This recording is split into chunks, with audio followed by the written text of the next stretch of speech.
Good afternoon, everyone. It is now 2 p.m. Eastern, so we will begin this meeting of the North American Numbering Council. My name is Christy Schumann.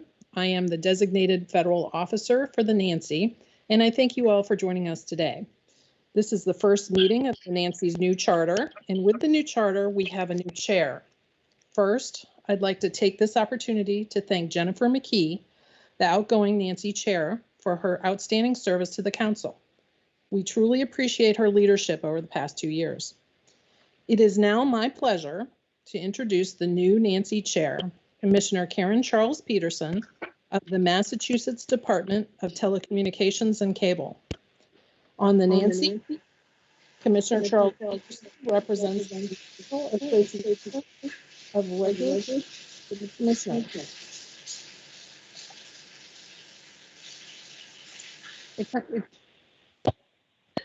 Okay, I think we were getting some feedback. So let me try that again. It is now my pleasure to introduce the new Nancy Chair, Commissioner Karen Charles Peterson of the Massachusetts Department of Telecommunications and Cable. On the Nancy, Commissioner Charles Peterson represents the National Association of Regulatory Utility Commissioners. In addition to serving as the principal communications regulator for the Commonwealth of Massachusetts, the Commissioner also serves on NAWRC's Board of Directors and is chair of its Committee on Telecommunications. Commissioner Charles Peterson is also a member of both the Massachusetts Broadband Institute and the FCC's Broadband Deployment Advisory Council. The Commissioner has years of experience in telecommunications policy, regulation, and public service. We are very fortunate to have her at the helm of the Nancy under the new charter. Commissioner, I now turn the meeting over to you. Thank you, Christy. Good afternoon, everyone. Thank you for joining us today for the first meeting of the newly rechartered Nancy. We welcome members of the public watching via live stream and encourage you to submit any questions to livequestions@fcc.gov. Your questions will be read during the public participation portion of the meeting. Before we begin, I will review for council members some ground rules and best practices to ensure we have a smooth and successful meeting. Please keep your microphone muted unless you are speaking. You may use the video function, but it is not required. If you have a question or would like to make a comment during designated discussion times, please use the raise hand feature. Both Christy and I will monitor this. Everyone manages their own raise hand feature, so please unclick once no longer needed. When you are speaking, please identify yourself, as we may not recognize your voice. And please remember to use mute when you are finished speaking. Does anyone have any questions before we proceed?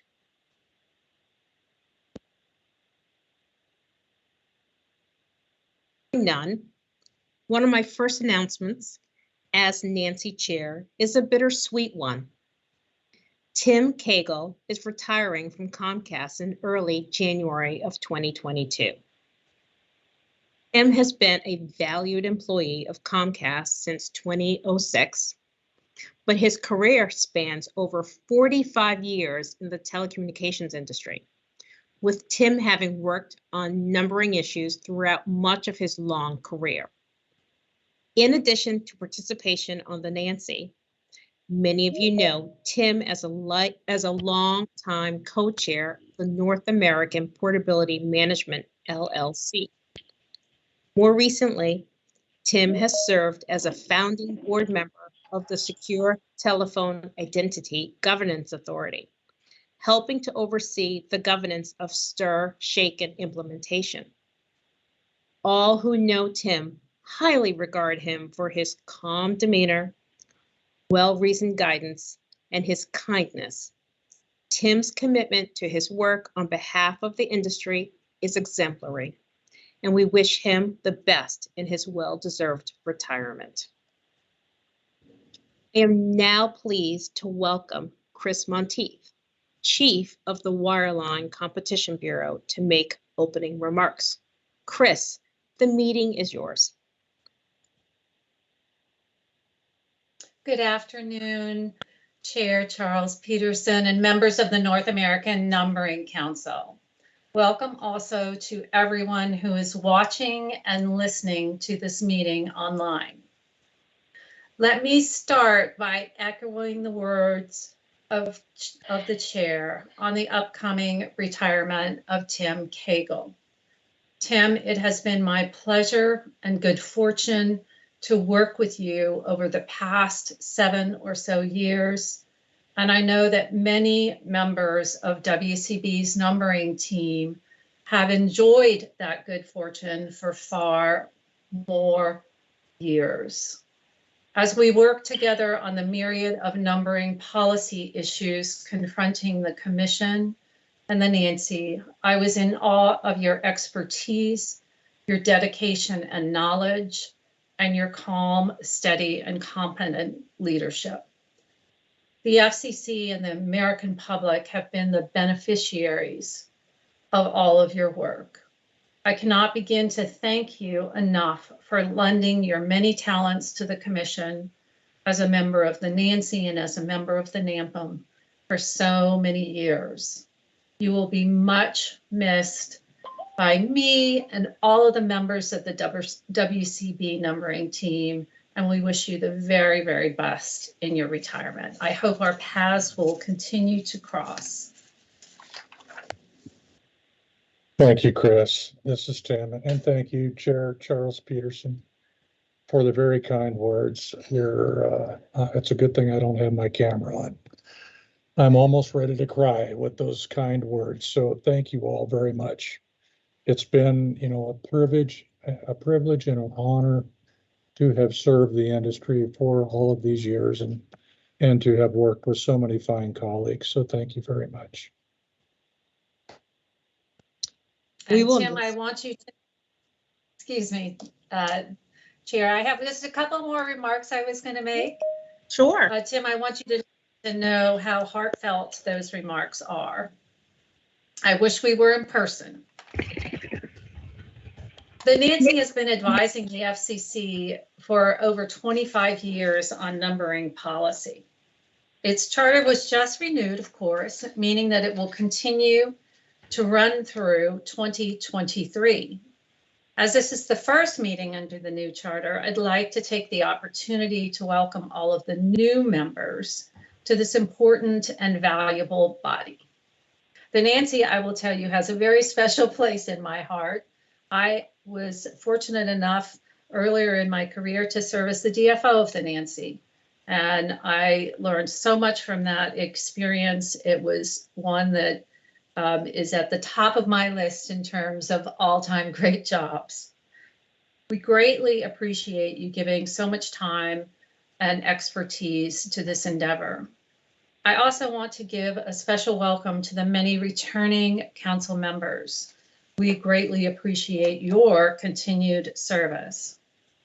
I would be remiss not to mention that while the pandemic has created unique challenges and uncertainties last year, your professionalism never wavered. And I'd like to also thank Commissioner Charles Peterson, the chair, for taking on this crucial role under the new charter, as well as the outgoing Nancy Chair, Jennifer McKee, for her terrific work and leadership.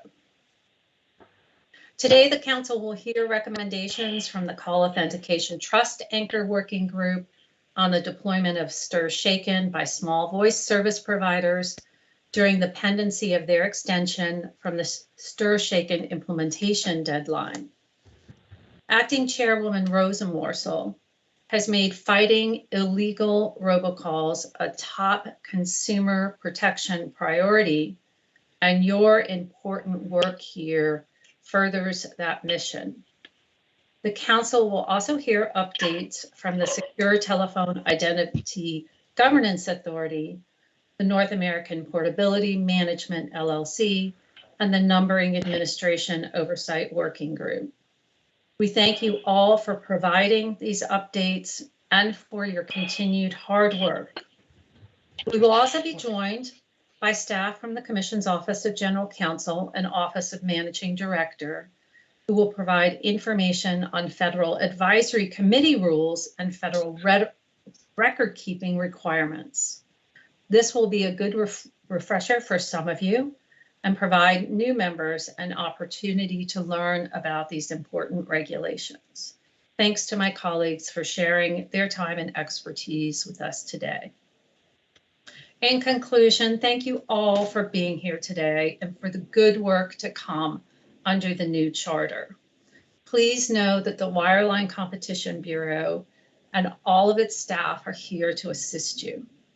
If there's anything that we can do to support your work, please do not hesitate to ask. We are a resource for you.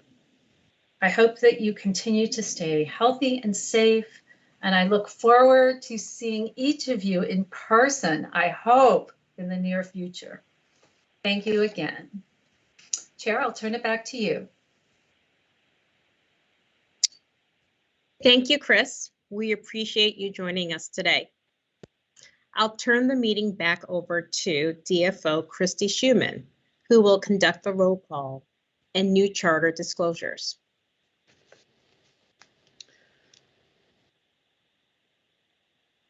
Because this is the beginning of the new charter, members need to make disclosures. To streamline that process, we are combining the roll call and disclosures this time.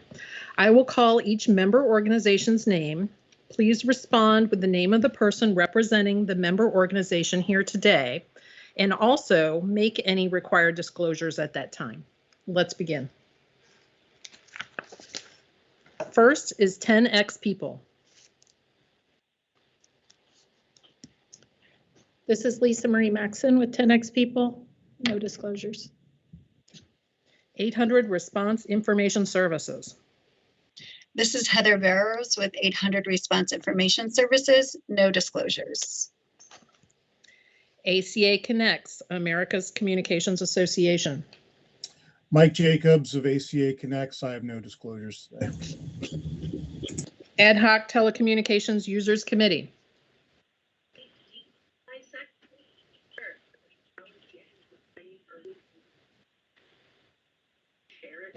Ad Hoc Telecommunications Users Committee. Is anyone on? I don't care how you're doing it, just send it to me on whatever platform Okay. you can. You do not Could everyone please mute if you're not speaking? Are living in New York State, please do something. I am desperate for the full Please- decriminalization. Please mute if you're not speaking to the group. To thrive. It's Okay, Alliance for Telecommunications Industry Solutions. This is Jackie Waldschmidt, no disclosures. Thank you. AT&T. I'm worried about the type of model. Alliance is no disclosure. Okay, thank you. Bandwidth. Hi, this is Greg Rogers for Bandwidth, and I've been asked to disclose specifically that I am the representative on the STIGA board for Encompass, where I'm also a board member at Encompass. I'm also a board member for the SIP forum. So I would disclose those things here. Okay, great. Thank you. And this is Lisa Jill Freeman with Bandwidth, and I've been asked to disclose that I'm Bandwidth's primary representative to the Napa. Okay, thank you. Next up is Charter.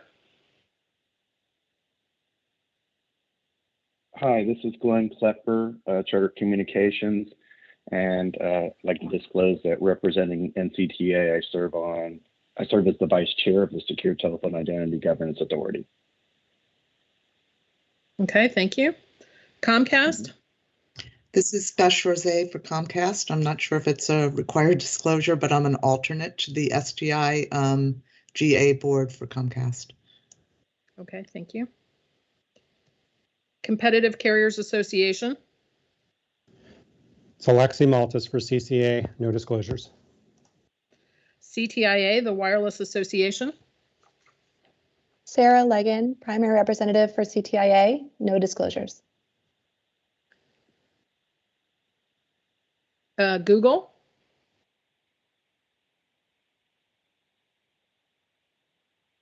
Is anyone on for Google?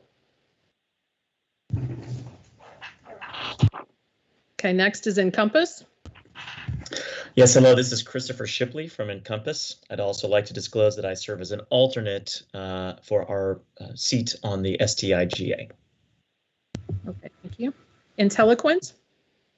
This is Brian Bethea with Intelliquent, no disclosures. Intrado? This is Bob McCausland with Intrado. I'm not sure that these are required disclosures. I'm on the SOMOS Public Policy Committee.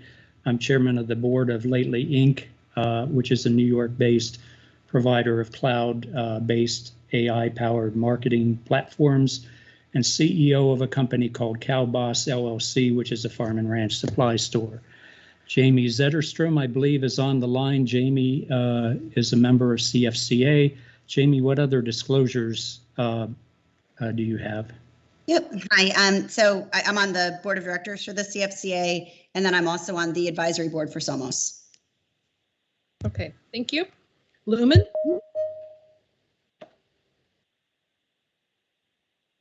Lumen, Phil? Trying to get it. Sorry, apologize. Trying to get off mute. So my name is Philip Lindsay with Lumen. I am the U.S. Telecom appointed member for the STIGA. I am also a board member of the SIP Forum. I also am a chair for the non-AP call authentication task force for ADIS. And that's, I think, all I need to disclose at this time. Thank you. Okay, thank you. Maine Public Utilities Commission? Phil Bartlett, Maine PUC, no disclosures. National Association of State Utility Commissioner Advocates? Yeah, this is Bob Nelson, and no disclosures. Okay, thank you. Nevada Public Utilities Commission? Hi, this is Tammy Cordova, Commissioner at the Nevada Public Utilities Commission. I don't have any disclosures.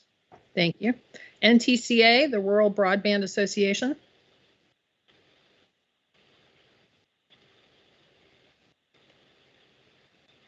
Is anyone on for NTCA?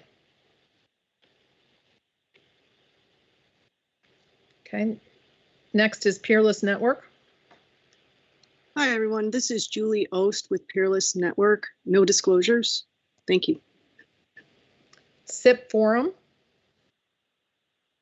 This is Richard Shockey. I'm the chairman of the board of the SIP Forum, and there are no additional disclosures. Okay, thank you. T-Mobile USA.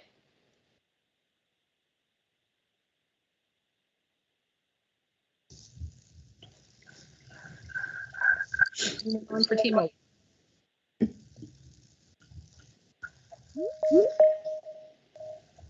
T-Mobile. Okay. We'll move on to TDS Telecommunications. Hi, this is Paul Nagella with TDS Telecommunications. No disclosures. Teleax.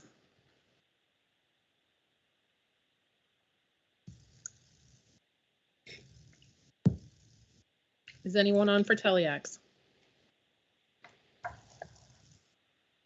Next up is Telnix.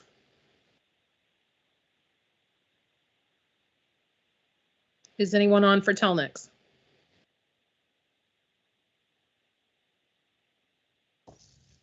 Next up is Twilio. Hi, this is Rebecca Thompson. Oh, wait. Oh, I'm sorry, I was muted for some reason. David Kasem for Telnex, no disclosures. Good afternoon, everyone. Okay, thank you very much. Twilio. Hi, Rebecca Thompson as a representative for Twilio, and I sit on SOMOS's advisory board. Okay, thank you. US Connect. Good afternoon. This is Bridget Alexander White with US Connect, and I do not have any disclosures. Thank you. US Telecom. This is Josh Berkey for US Telecom, and I do not have disclosures. Verizon. Hi, this is Dana Crandall, Verizon. No disclosures. Vonage.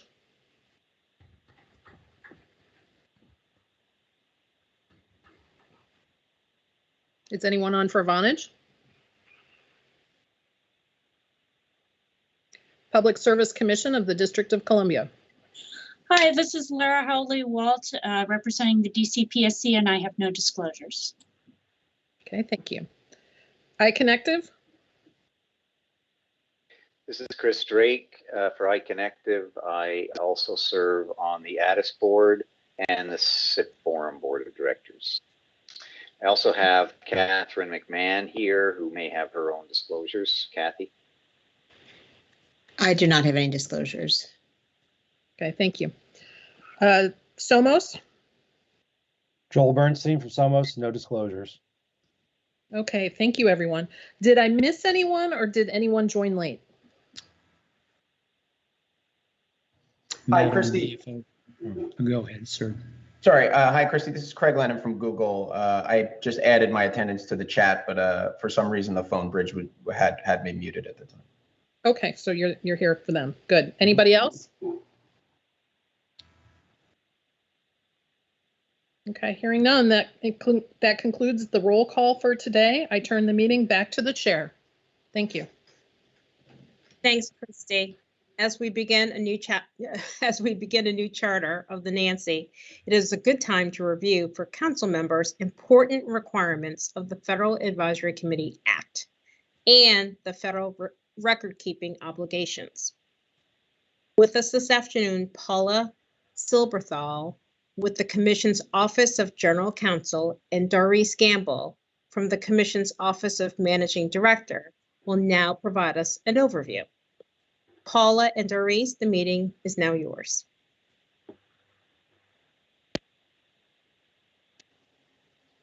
Hi. Good afternoon. Doris, you go. I just wanted to make sure Doris was here and you're going first, right? Yes, ma'am. Okay. Good afternoon, everyone. I'm just going to take up a couple of minutes to go over some record-keeping responsibilities. So the National Archives and Records Administration oversees all federal agencies' records management programs, and they determine how long records are to be kept. For Federal Advisory Committee records, they are to be maintained in accordance with General Record Schedule 6.2, Federal Advisory Committee records, and I'll go ahead and share an electronic copy of that along with the checklist that outlines all the different types of documentation that we are required to maintain, keep, and accession eventually to the National Archives in accordance with the schedule. Important to note, the Disposition Schedule, the GRS 6.2, is media neutral, and that means it applies to all records regardless of format, so paper, audiovisual records, electronic records, etc. However, it's important to note that to comply with the December 31st, 2022 NARA deadline, all documentation going forward is to be electronic, with the exception of any of the meetings that are recorded, and those will be in a digital format that will comply with the National Archives requirements. Our AV department is aware of these requirements and are set to provide those digital files. So responsibilities, what does this all mean to you and how does this apply? So we've tried to keep it easy for all of your DFOs and your committee members. So all that you are required to do from a record keeping perspective is ensure that the DFO has a complete and accurate record that documents the committee's deliberations and decisions. So we've tried to make this simple. Every committee member must copy the DFO on all emails pertaining to the business of the committee or its working groups, and also copy the Nancy specific mailbox for your committee. My suggestion on, well, this is already an existing committee, so there is already a Nancy at FCC mailbox. Once a year, Deborah, our CMO, Deborah Klein, will send out a reminder to review and update file plans. So when we say file plans, we're asking for what are the records of this committee and where are they being stored? And so that we have an idea of what needs to be transferred to the National Archives and when, and we'll handle all that. And if you have any questions, myself, Deborah, or Tony McGowan, the records officer, would be happy to address those. It sounds simple because we tried to make it simple. You guys are doing important work, and we want to make sure that, you know, we're in compliance with all of the records management regulations and rules, and that your work is documented and retained for those purposes. So again, we try to keep it simple. If you have any questions, reach out to myself or Tony McGowan or your DFO. And with that, I'm going to go ahead and turn it over to Paula. So thank you for your time. Paula? Thanks. And whoever is running the slides can move it to the first page. We go. Okay. So you are operating under the rules created by GSA under the Federal Advisory Committee Act. And we try to keep things open. The Act requires diversity and balance in membership, and that means both on the full committee and in your working groups. And ultimately, there's public accountability. Next slide. So you'll always be able to know in advance when the meetings are, because FACA itself requires timely notice, which means at least 15 calendar days notice in the Federal Register. Most people don't look there. They look in the Federal Communications Commission releases, internet postings. In your case, there are probably emails from your DFO, but you'll be told of this well in advance. And of course, meetings include video conferencing like we have now, teleconferences, and other internet-based solutions. Next page. All of the meetings of the parent group, such as the full Nancy, have to be open to the public, and the public may submit written statements subject to reasonable regulations. And depending on the meeting and the timing, sometimes members of the public can even speak. Next slide. I'm sure you've heard me say this before. It could come up with the Nancy or with the CISRIC, with any of our technical advisory groups. But under certain limited circumstances, portions of meetings may be closed to the public if the agency follows a special procedure. And this would happen if it is anticipated there's going to be discussion of trade secrets, classified government materials, or matters relating to national security. But things cannot be closed spontaneously. If someone decides they want to say something that really should be confidential at the meeting, no, don't do it. If you anticipate, this is just something to keep in mind, if you anticipate that there should be a discussion of something that it does involve trade secrets or other matters that should be confidential to your group, let your DFO know in advance, and we can look into it and could actually try to close a portion of meetings. It's rare, but that has happened before, including with the Nancy. Okay, next slide. Documents will be available, could be through the DFO, or they could be available for public inspection and copying at our headquarters, which right now is pretty much closed. But if there are public documents relating to the Nancy that you want to see, you should get in touch with your DFO, and we will have full copies of the minutes of meeting, which will be abbreviated, as well as I believe we retain a copy of the recording for these meetings. So those would ultimately be publicly available to anyone who makes a request. Next slide. Okay, next slide.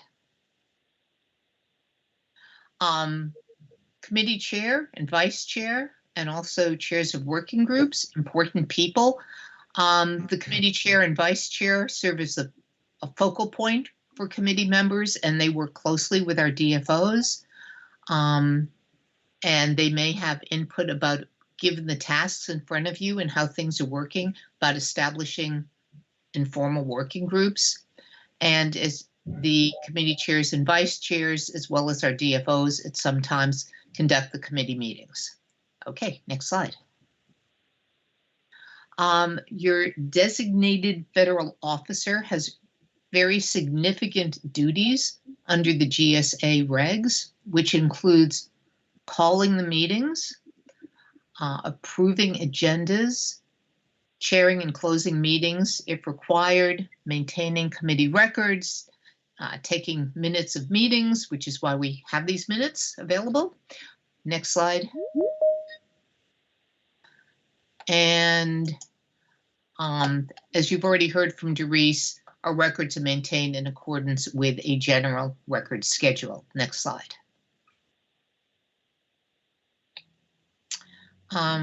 Let's see. I will just reiterate what Doris said, that committee members should copy the DFO on all emails and other communications.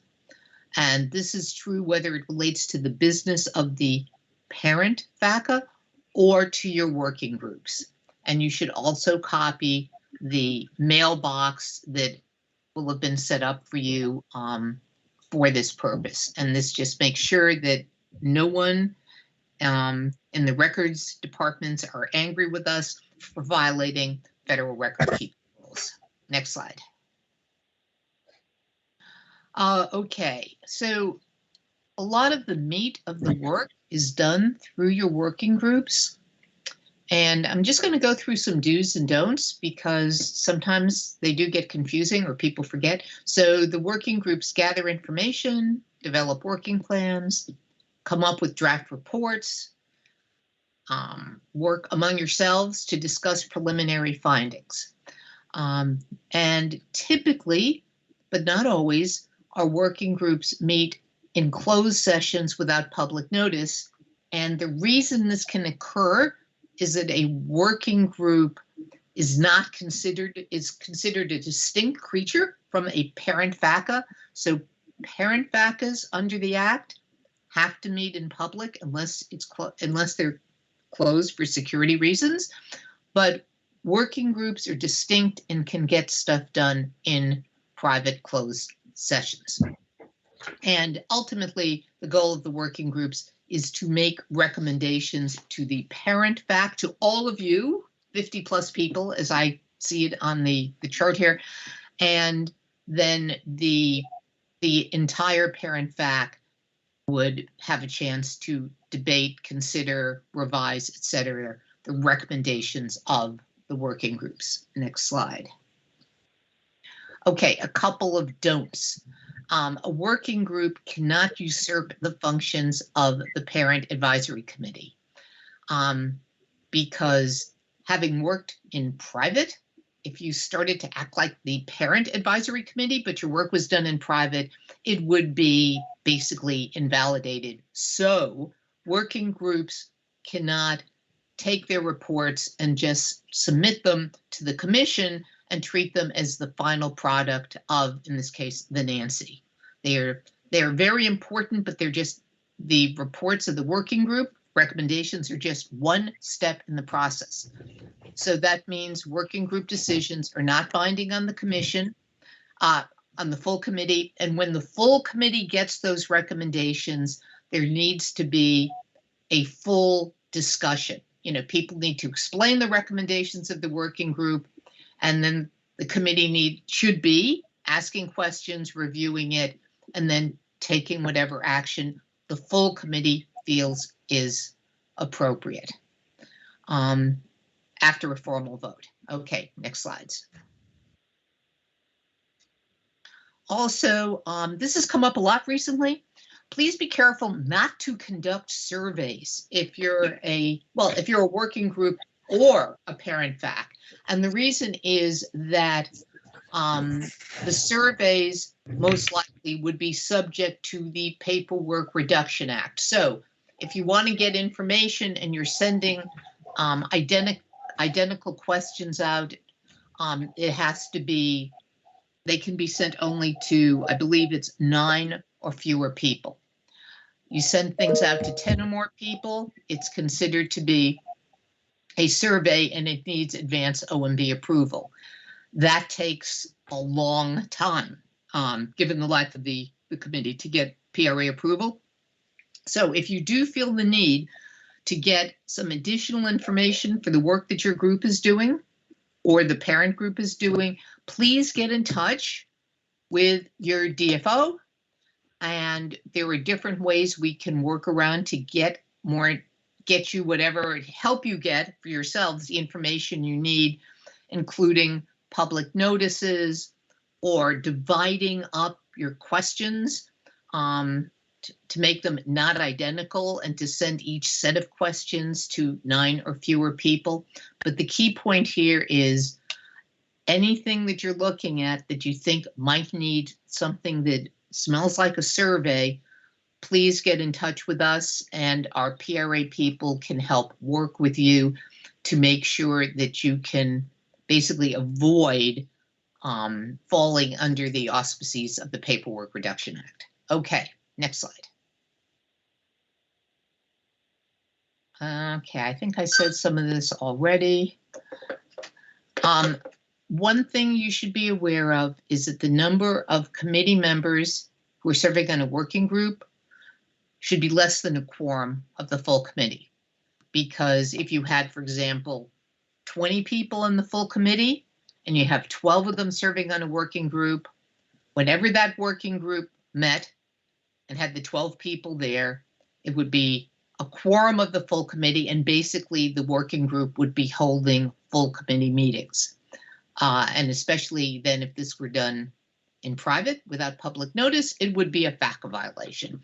So that's why you might find when the working groups are set up that you might not be able to join every working group that you would otherwise want to be a part of.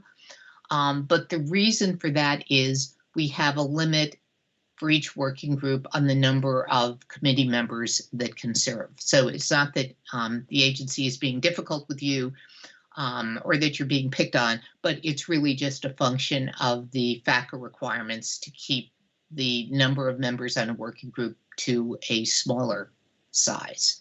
Okay, next slide. Right, so working groups will meet at the call of the DFO and the working group chair, and will proceed under an agenda that's been approved basically by the commission and the people working with that working group. We ask that discussions at the working group be treated as confidential because it is a closed meeting. And I'd also note that while not everyone can be a member of every working group, if you are interested in the activities of a working group in which you're not a member, you could still go to the working group meetings if you want as an observer so that you could learn what's going on. In many cases, we have chairs of different working groups attending the meetings of other working groups just so that they can find out what's happening there, you know, avoid having two working groups working on the exact same thing inadvertently, and also just, you know, being up to date on what people are doing. Did someone have a question? I see a little hand up here. Yes, this is Bob Nelson from Hi, Bob. Suka. And we were not listed as a member of either the CATA working group or the NAOWG working group. And I wonder if it's because of the quorum requirements you mentioned. We would be very interested in having a member. The Suka has been a member of Nancy since its outset, a voting member, and we would like to be a member of one of those working groups because NARUC is on both working groups, and the Suka should be as well. So you need to take that up with Christy because the Okay. the DFO makes those assignments. So all I was doing was explaining why sometimes you just can't be a member of every working group that you want because sometimes it puts us over the quorum limitation. Yeah, but I understand. even if you're right, so but even but the good news is even if you're not a member of a working group, provided that you're silent and you don't join in the discussions, you are allowed to sort of, I put in quotation marks, observe what's going on in the other working groups. But that's something I don't think that. Christy would I'll know more about. Yeah, so okay, I'll Bob, take that up with Kristen. yeah, Bob, and if there are any other members who are interested in working group membership who are not currently on the working groups, please reach out to me and to Jordan Rath offline, and we'll talk that through with you. As Paula said, there are some restrictions on membership that we need to work around, but we will certainly be happy to talk to anyone who's interested in that. Okay, well, we will pursue that. We will pursue that. Okay, if you can just put your hand down now, and it looks like Chris Drake has a question. Christy. I do, thank you. So just related to the, can you hear me now? Yes, go ahead. Just checking if you can hear me. Yeah, we can hear you. Go ahead. Hello? Yes, we can hear you. Go ahead. Okay. Yeah, regarding this this limitation, does it apply simply or strictly to the person on the Nancy representing their company, or to their company in terms of how many working groups to participate in?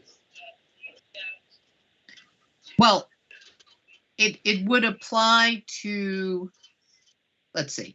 So you're saying, well, anyone who is let's starting at the beginning, anyone who is appointed to a working group will be, the company could either appoint the representative to the full FAC, or the company typically has the option of appointing, let's say that you, I'm not sure what company you represent, but so you're Chris and you're a member of the parent FACA, but your company would also like to, would like to have on working group X a member, but maybe it's not you, but it applies to the company. So it's not just that, so that you can't avoid this limitation by saying Chris is a member of the parent committee, but on the working group, we're going to appoint Paula. So that doesn't count, but you're still appointing Paula to represent the same company that Chris is part of. So I Yeah, guess that's very clear. Yep. Okay. Yeah, So you clarified it. It's company based, not personal based, and that's exactly. helpful. I appreciate it. Thank Sure. you. Okay, not seeing any other questions. I guess we'll go to the next slide.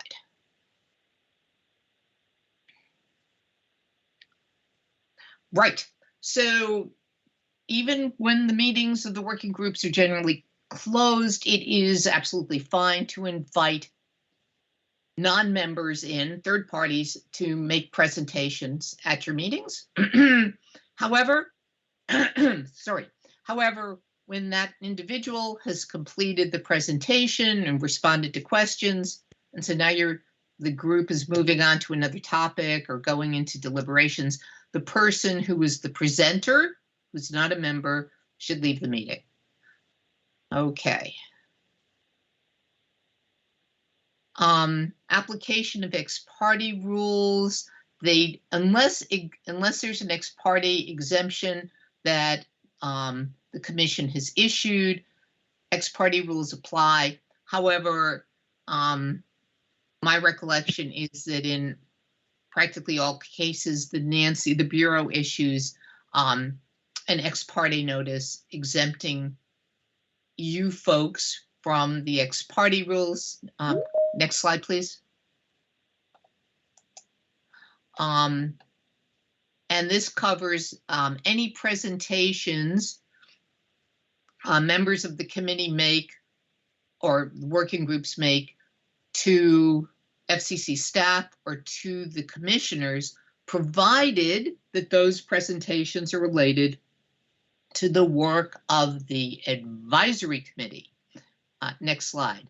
But if, taking Chris as an example, Chris speaks to a commissioner about something, some decision that the advisory committee has made and explains why FACA has acted as it has, then that would be that would fall under the rubric of any exemption that's issued for ex parte rules.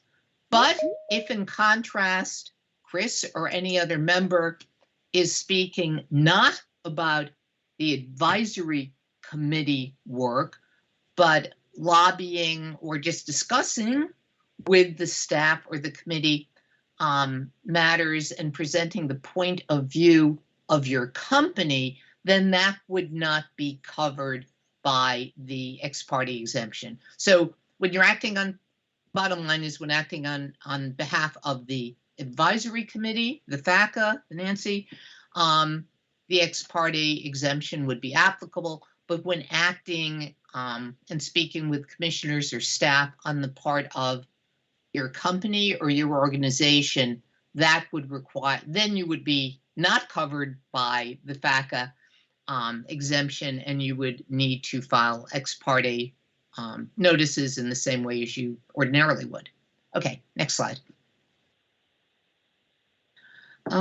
Okay, I think this is just about the last topic here, which is occasionally people who are on advisory committees get asked by radio stations, media, other groups about what's happening with the advisory committees. And if it's something, if you're answering a question that's about something that has already been public and it's been voted, you know, of course, you are free to communicate that information, not information pertaining to the working groups necessarily, unless that's already been made public, but information about things that are, you know, public because they've been voted on at a meeting. But sometimes people get asked about their views about matters that are pending before the FACA. And if that is the case, please, we would just ask that you make clear in any presentation or discussion that your views are your individual views on those matters and not those of the Nancy or its working groups. And I say this because we have had issues from time to time where inadvertently, through murkiness, things got reported as the official position of a working group or of the Nancy or, you know, some other FACA, and it really wasn't the official position of the group. It was an individual view, but that wasn't made clear enough to whoever was reporting on it. So that's really it. I know many of you have heard this before. Does anyone have any? Okay, and I think that's the last slide, right? Oh, okay. Wait a minute, go back one. Sorry. Yeah, and so related to speaking to the public, if you have if there's advance notice that you're going to be, you know, writing an article or speaking on TV or in other media channels about a matter that's sort of pending before the advisory committee, we would just ask that if it's possible and you have time, that you contact the DFO in advance to just make sure that there's sufficient clarification that you can offer to the media about the distinction between the views of the FACA, things that are public and voted, versus individual views. Okay, next slide. Right. Final point is that you, other than any SGEs, which would be individual experts that are appointed to this group, most people are appointed in a representative capacity to represent the views of your employers and your organization. At the point that you learn that you're switching jobs or retiring or whatever, you're no longer going to be employed by your organization, please advise Christy as your DFO immediately so that alternative arrangements can be made for a, you know, substitute representative. I think that is the last slide, right? Yep. Any questions? Okay, thanks for listening. Thanks very much. Good luck with the Nancy. Thank you, Paula and Doris. We appreciate you joining us today and going over those very important rules and best practices. Now we'll hear from Brent Struthers, Director of the Governance Authority. Brent, the meeting floor is yours. Good afternoon, all, and thank you to Chair Charles Peterson for allowing us to provide the Nancy an update today. I really hope my bad jokes did nothing to convince Chair McKee that she no longer wanted to chair the Nancy. So, but if that happened, I'm happy to note that won't deter Commissioner Charles Peterson, because after many years of hearing them, I'm quite sure she's used to my bad jokes. All right, update, authorization. Can you go to the first slide, please? Or the next slide? Thank you. Here you will see the graph we have affectionately named Glenn's graph after Glenn Klepper, who originally requested I put it together. So the list of authorized service providers at the end of September was 374. You can see we clearly had a big jump in registrations in April, May, and especially June, with a slowing down after. In fact, after July, the growth rate has slowed to 10 to 15 service providers per month. So there you see our current list of authorized service providers. And let's go to the next slide, please. Okay, here you've got recent policy changes. The STIGA board has issued 2 new versions of the certificate policy in July and then again in August. It was version 1.2 in July and version 1.3 in August.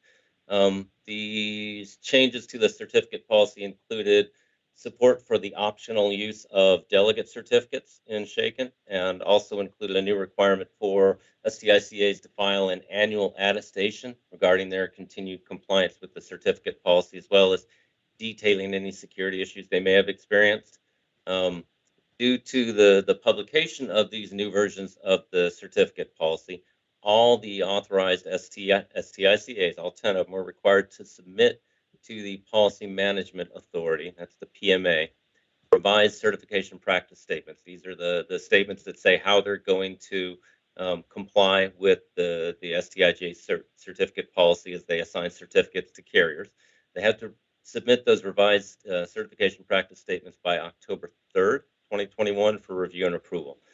So those CPSs are currently under review.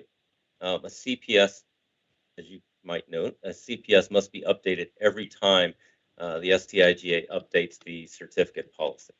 So those STICAs, once they've gotten approved by the GA board, they're not done yet. They've got to keep up with current policy to make sure that the ecosystem is staying current.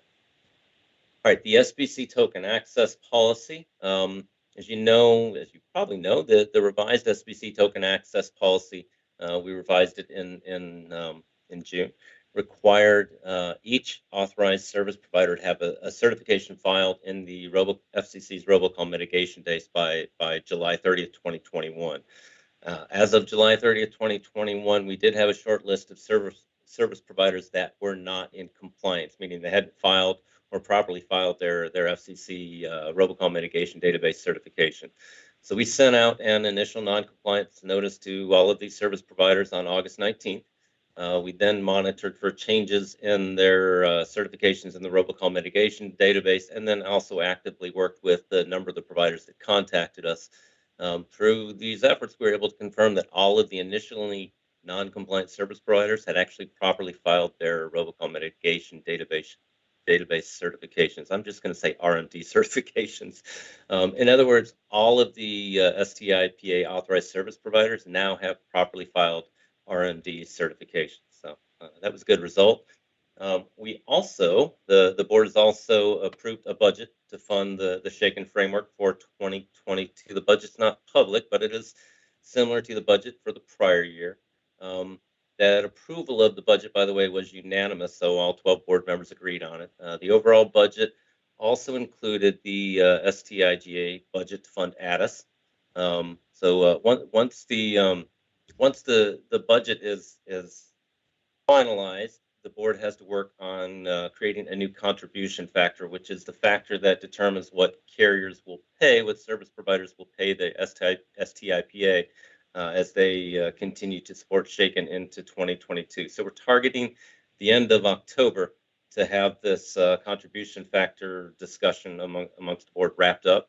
So we should be announcing that contribution factor pretty soon, so folks will know what they have to pay going into 2022.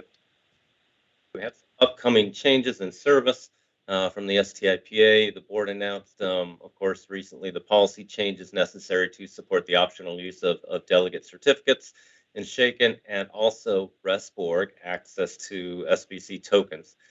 We announced that that would be available by mid-October. We're still working on that. We're getting close. We've been working with a number of companies over the past month plus to fully test the software that was provided by the STIPA iConnective to enable those changes. We will make media and industry advisories to announce the actual launch date of that new functionality soon. So stay tuned. We will announce that before it's officially launched, but it should be coming up real soon. Finally, the STIPA has been putting together a service provider contact list. This list will be made available to all the STIPA authorized service providers. The purpose of the list is to provide all the providers a contact at other authorized companies in case they have any STI certificate issues arise. So it's kind of a technical contact list that PA authorized service providers can use. Okay, let's go to the next slide, please. Thank you. All right, so this is the list of the board members. You'll see 9 of the 12 of the board members, the STIGA board directors, had their terms expire at the end of August this year, so a little more than a month ago. Under the board's operating procedures, each board member or company or association could decide to serve another term. So we're happy to announce that all of the companies and associations decided to stay on the board. It was an important issue for them. So they can continue to help guide the implementation of Stir Shaken going into next year and beyond. We do have one new board representative, though. Phil Lindsay will now represent U.S. Telecom. He's replaced Chris Otway of Verizon as U.S. Telecom's representative on the board. I want to say that the work that Chris Otway put into the board over the past 3+ years was greatly appreciated. And yes, I'm doing this on purpose. Phil has some big shoes to fill. I also am very sad to say that Tim Cagle's plan is not just to retire from Comcast, but also to leave the STIGA board at year's end. Tim has likewise been a tremendous asset to the STIGA board. As an STIGA director, I do have a disclosure to make. I can honestly disclose to you all that Tim is comfortably within the top 12 on my list of favorite STIGA board members. So you can do the math there. Comcast, either way, will continue serving on the board following Tim's retirement. I don't yet have permission to make an announcement on who's going to replace Tim, so I won't. That's all I have. Chair Charles Peterson, if you'd like to have the floor, if anybody has any questions, I'll hand it back to you. Thank you, Brent. Next, we'll hear from Tim Cagle, co-chair of the North American Portability Management LLC. Tim, I'll turn the meeting over to you. Thank you, Nancy. Chair Charles Peterson. Good afternoon, ladies and gentlemen. My name is Tim Cagle. I work for Comcast, and I share the Napa LLC co-chair responsibility with my colleague, Teresa Patton from AT&T. And we're pleased to be able to bring you our October report.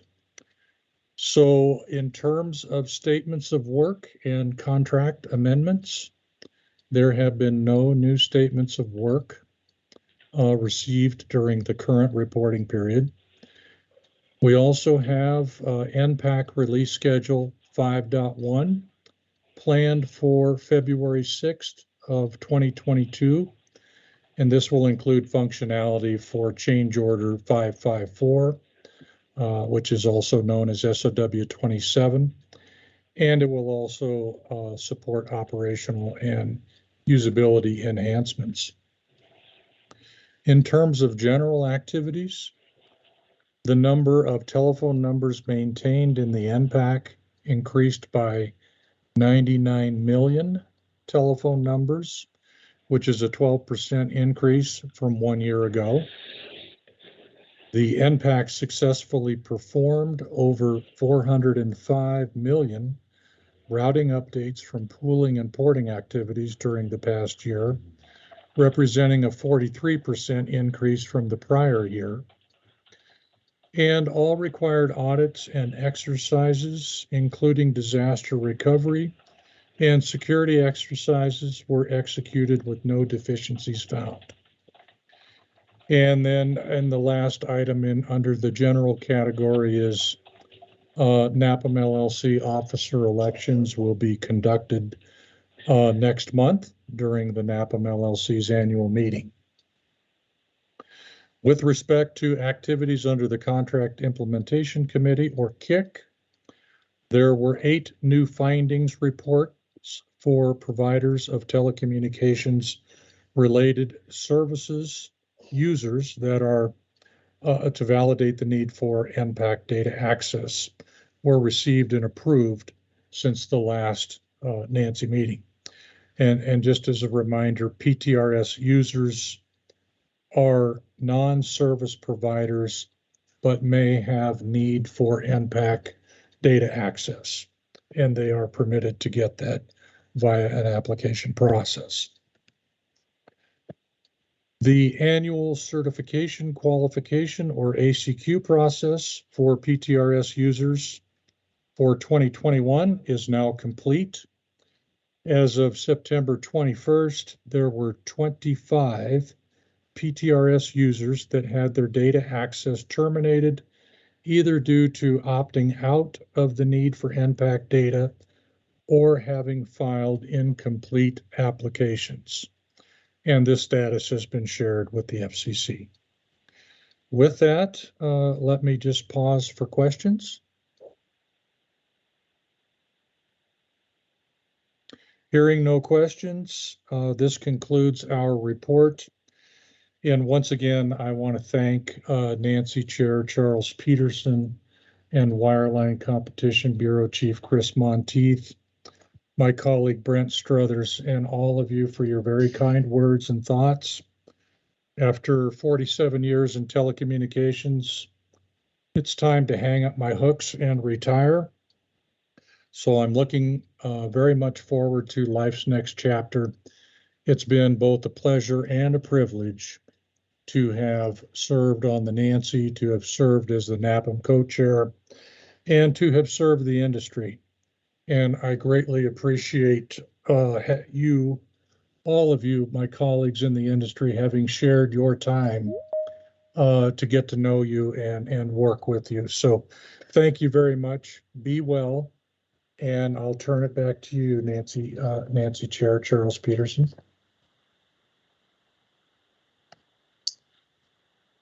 Thank you, Tim. And once again, good luck in retirement. You will be sorely missed. Next, we'll hear from Phil Lindsay and Bob McCausland, co-chairs of the Numbering Administration Oversight Working Group. Phil and Bob, the meeting is yours. And Bob, let me just say, I'm sorry if I did not pronounce your last name properly. Please. Oh, no worries, Madam Chair. Thank you, Phil. Thank you, Madam Chair. This is Phil Lindsay with Lumen, and I want to extend my congratulations and best wishes to Tim. I will miss our pre-Nancy meeting dinners, which I always came to look forward to. So I will definitely be missing that, as well as all the other work that we had the opportunity to perform while in such related fashion.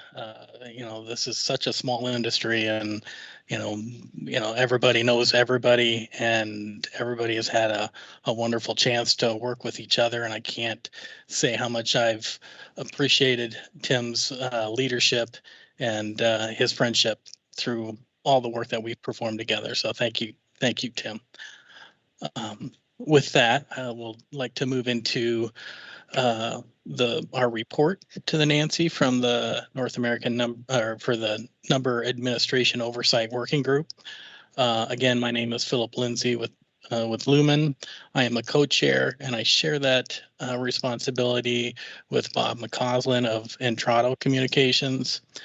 We all are also benefited by the liaisons of Bill Anderley, Mervyn Charles, and Karen Schroeder, and we appreciate their direction and leadership from those folks from the FCC. So thank you for that. Our area of responsibility with the Number Administration Oversight Working Group, we oversee the contracts associated with the North American Numbering Plan Administrator and the Billing and Collections Agent, as well as the Reassigned Numbers Database Administrator. Those contracts are held by SOMOS associated with the Nampa and the RNDA, respectively, as well as the Billing and Collections Agent is represented, or the contract is with Welch LLP. And then we also have some oversight of the number portability around the policies and best practices that the industry collaboratively establishes and provides a conduit for them into the NANCY. So if we can move into the next slide. The contract status, so the Nampa RNDA contract went effective December 1st, 2020. It's 5-year duration plus 3 1-year extensions. Current expiration is November 30th of 2025. The BNC agent, that contract went effective May 1st, 2018, and it is a 5-year duration with the current expiration of April 30th of 2023. Our contract oversight activity includes monthly reports, evaluations, and with respect to the Nampa, the combined systems development status, 988 implementation, and the development of the Nampa PA RNA RNDA surveys. The monthly review of the RNDA is just kicking off, as we've had a few monthly reports, and I'll provide more detail as we move through this presentation. The monthly review of deliverables for the BNC agent are the financial monthly reports, financial and from the NAMP as well as the R&D. The LNP oversight again is where we provide conduit into the NANCY. So move into the next slide. So the Nampa monthly reports include the NAMP reports, the PA and the RNA, essentially the 10,000 code utilization reports, the 1,000 block reports, and the PANI RNA type reports as well, evaluating and overseeing the utilization associated with the work that the Nampa does associated with administering those numbering resources. We completed the Nampa monthly quarterly evaluation. The Nampa contract also includes the combining of the number administration systems, where previously they were under separate contracts. This new contract assumes the combining of these systems to create some efficiencies for the industry. And that is, we basically handle or maintain a status of the progress of that work. The development of the Nampa PA RNDA survey provides an opportunity for user feedback associated with those users of the systems of the RNAS and or the NAS and the PASMs and RNAS for that matter. And they're targeted to those service providers and other users such as regulators. And that's also then considered in the annual evaluation of the Nampa. The next slide is the Nampa 988 implementation. Just as an update for that, the 988 implementation and the associated 10-digit dialing transition is moving along. We've got the plan that has mile markers associated with activity that the industry is implementing. The planning meetings are held on a monthly basis. The previous meetings have been held in July, August, and September. And the most significant effort of this is the transition to 10-digit dialing that will impact about 82 area codes. The most recent mile markers were updating the local exchange routing guide for offices, indicating their the change from 7 to 10-digit signaling, as well as actual implementation or the anticipation of that 10-digit signaling on September 24th. Additional information can be found at this listed website. The status reporting will conclude upon the nationwide 988 implementation by July 16th of 2022. The next slide. The RNDA monthly report. We completed the monthly quarterly evaluation, and then I provided a few little statistics here. Upon the initial upload in in April of 2021, there was an initial upload of 89 million, approximately 89 million numbers. It currently, as of the development of this, I think in August, we had 131 million numbers in that database. And the August upload was approximately almost 14 million numbers. Small service provider data upload by the 15th of each month, and this begins in 2 days. So we've got another significant milestone coming up associated with the RNDA here in the next couple of days. So, and again, I've provided some links to some websites in case folks want to find out more information about the R&D and the administrator. Okay. And then I provide some additional updates associated with the August 9th public notice, indicating the contribution factor. This was also found on the Nancy Chair website. As far as the details of this, I won't go through the numbers, but these are essentially kind of the numbers associated with the contribution factor and associated funding. The invoices were distributed on September 13th, and they were due yesterday. So I hope everybody has their bills in and submitted for payment. So as far as the monthly activity, we review the deliverables of the billings and collections agent. We review those financials and the R&D financials as well. And then we complete their monthly and quarterly evaluations. So, Number Portability Industry Forum. The MPIF continues to meet on a monthly basis with the focus on XML interface improvements, LSMS capacity planning, and best practice review and updates. The remaining regularly scheduled meetings for 2021 are identified here: October 4th, November 2nd, December 7th.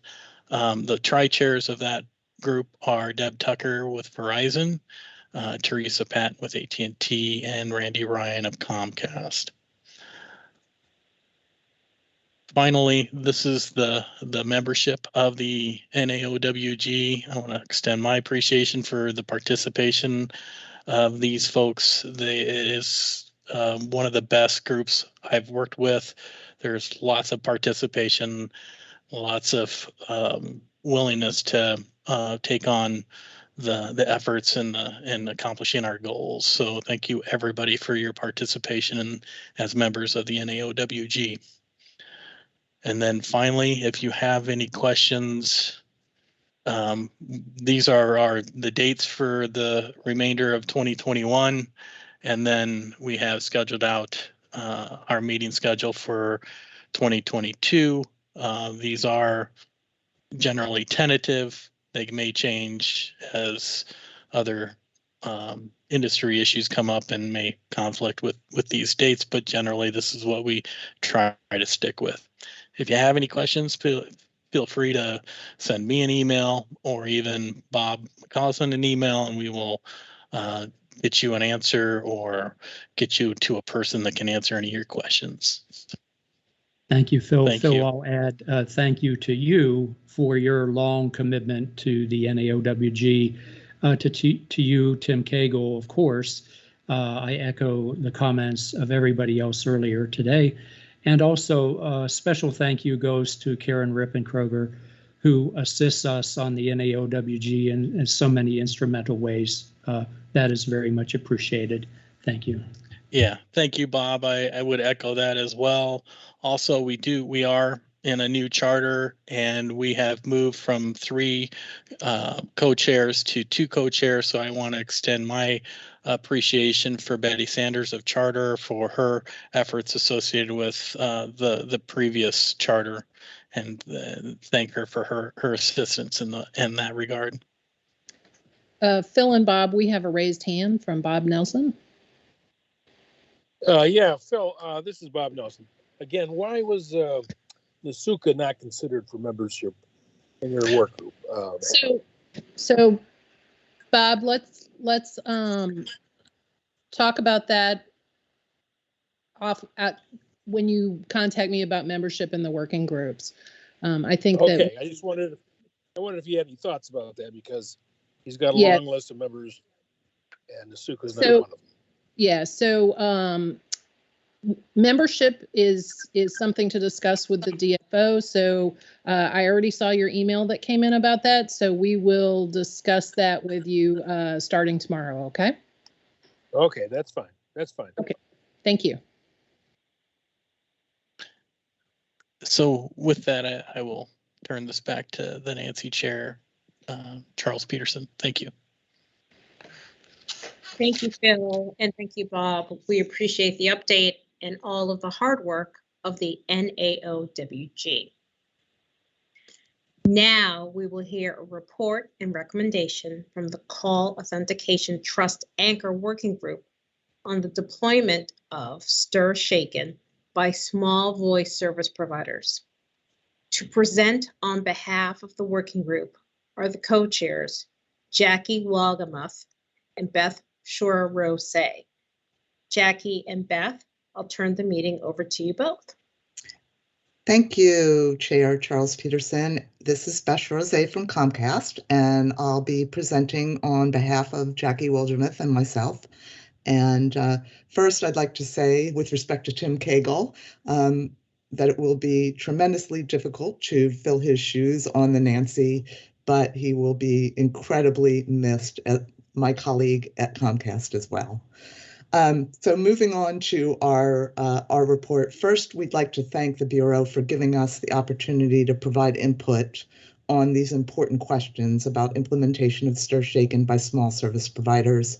We all know that Stir Shaken can only reach its full potential with more ubiquitous implementation. So these truly are issues that need to be resolved by the industry.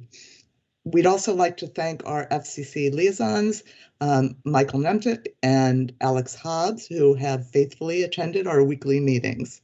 So going to the first slide, I'll briefly just go over our charge, which was to identify barriers that prevent small voice service providers from implementing Stir Shaken, identify technological solutions available to small service providers that will promote their deployment of Stir Shaken, identify methods to encourage and promote technical solutions to the challenges of Stir Shaken deployment by small providers, recommend steps that the STIGA or the rest of the industry including major voice service providers and vendors and equipment manufacturers, can take to advance stir-shaken deployment by small providers, and to recommend steps the Commission can take to encourage deployment of stir-shaken by small providers. So we can just move on to the next slide. So in addressing the first question regarding barriers to implementation, the group quickly made the distinction between small voice over IP providers and other small voice providers who rely on TDM tandems to access the PSTN. And the group concluded that irrespective of size, voice over IP providers do not face significant barriers to stir-shaken implementation because various technical solutions are available for SIP-connected networks.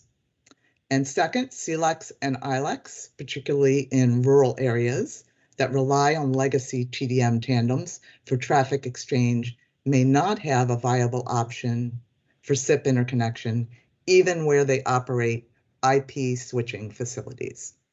So we can move on to the next slide.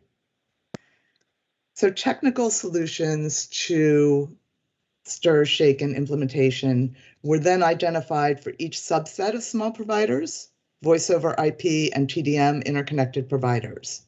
3 solutions for voice over IP providers are described in the report. Hosted shaken is a turnkey solution offered in public or private cloud that includes all required shaken components for a comprehensive standards compliant solution.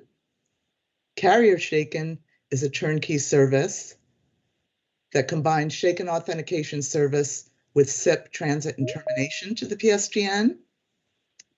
And shaken software-based solutions are deployed in network by the originating service provider or terminating service provider in their respective data centers. And then with respect to TDM, interconnected small service providers, new standards for non-IP call authentication may offer techniques to join the shaken trust network using their existing TDM interconnects. And also ATIS 10095 and ATIS 10096 provide network designers the flexibility to select the best technique for specific use cases. They are not mutually exclusive, and neither standard impacts service providers with IP-only interconnects. So we can move on to the next slide. The next question dealt with how we encourage adoption of solutions. One obvious solution is to encourage the transition to all IP networks and SIP interconnection, but the report also addresses transmitting shaken passports out of band for portions of the call using TDM signaling by using a call placement service or STI CPS, or to set or interpret the ISUP screening indicator parameter indicating each call shaken attestation level as described in ATIS 10095. And then we discussed establishing the possibility of establishing SIP connectivity over the public internet, but there are some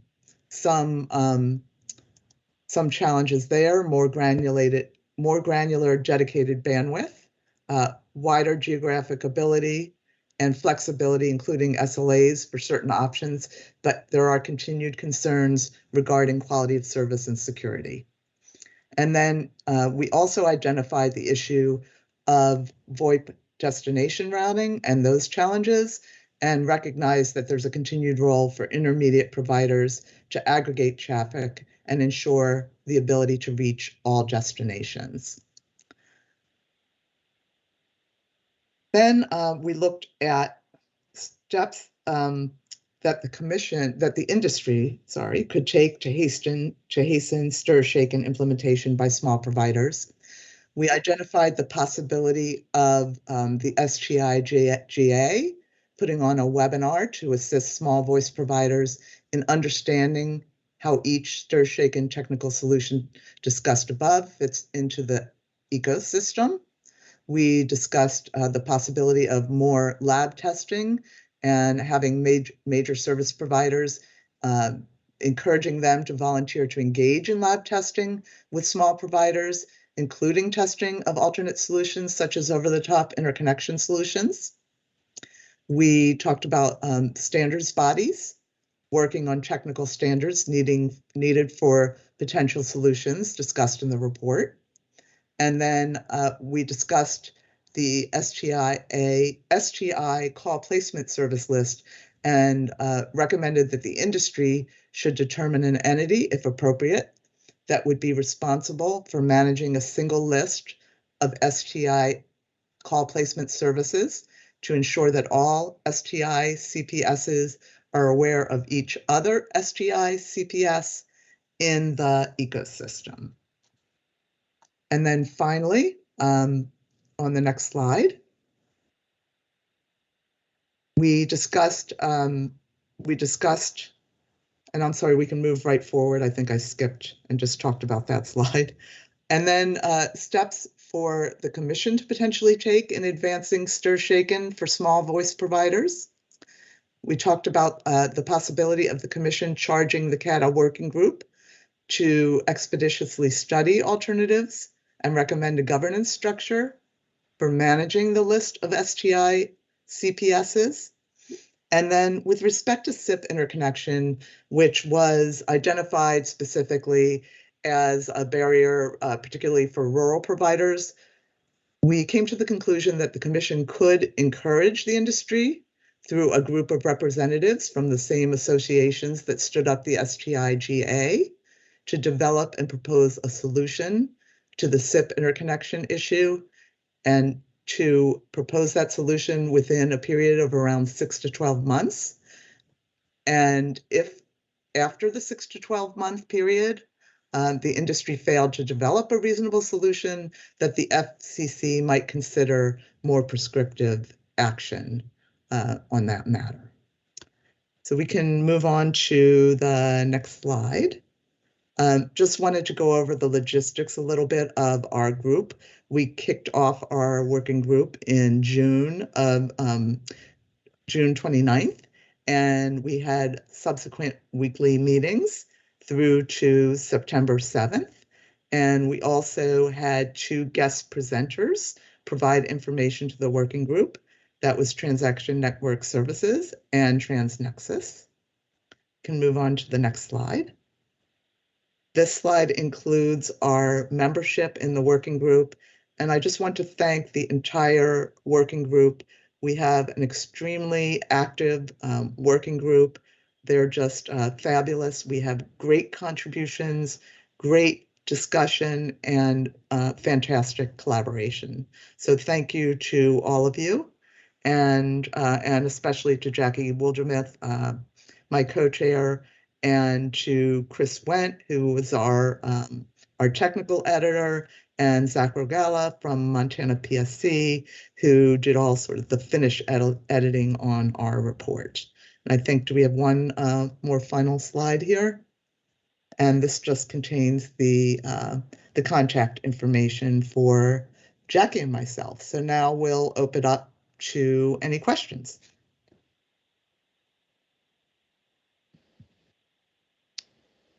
I don't see any raised hands. Okay, thank you. Well, I guess I'll then turn it back to Chair Charles Peterson. Thank you.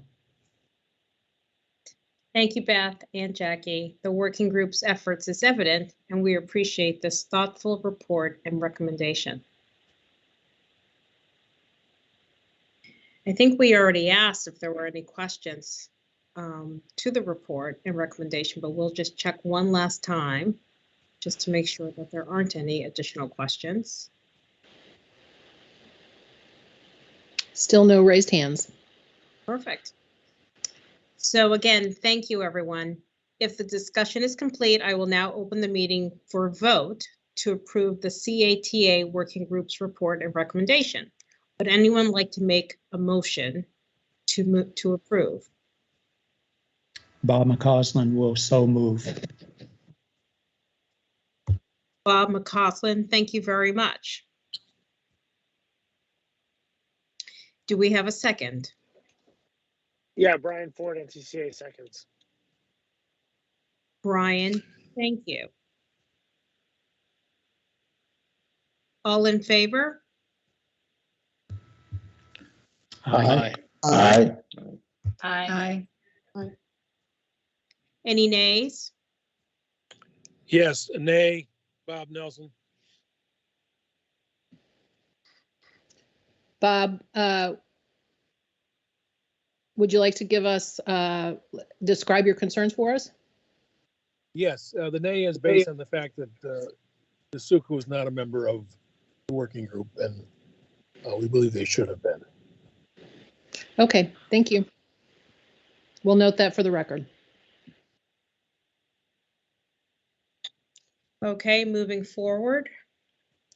Although we do have a nay, the Nancy approves the report and recommendation for the Call Authentication Trust Anchor Working Group.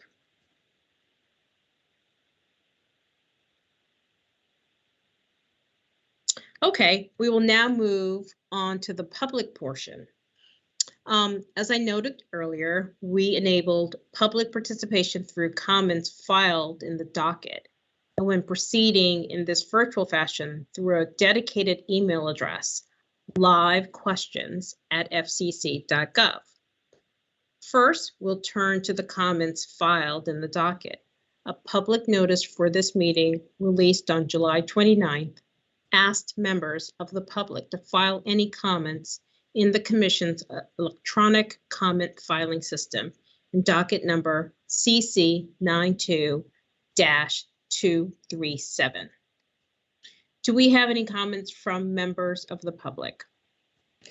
We don't have any questions submitted in the docket.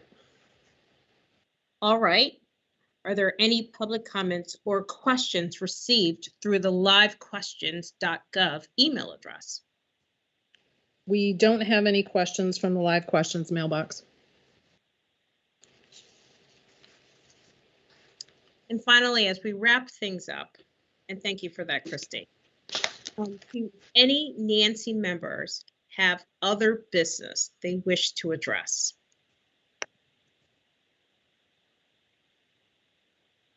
I don't see any hands raised. Thank you, Christy. I'll remind everyone that this wraps up the Nancy meeting schedule for the year. We will not have a meeting in December. The next meeting will be February 15th of 2022. Please mark your calendars. As we get closer to the date, an agenda and login information will be distributed. Christy, anything from the commission you'd like to add? Yes, one thing, Brian Ford from NTCA joined the call since the roll call and has a disclosure. Brian? Yeah, thank you, Christy. Apparently I'm supposed to disclose that I'm on the STIGA board as an alternate board member. And I guess I should also disclose I'm on the NIPCA as well. Okay, thank you. Have any other members joined since the roll call? Okay, hearing none. Okay, thank you, Brian. Nothing else from the FCC. Thank you. Thank you, Christy. If there's nothing else, I thank you all for your time. Please stay safe. And before we adjourn, I really want to thank everyone on the call this afternoon. This was my first meeting as chair, and I have to say, because of all of you, you made this a very successful meeting. So again, thank you. This meeting is adjourned. Have a wonderful rest of your year.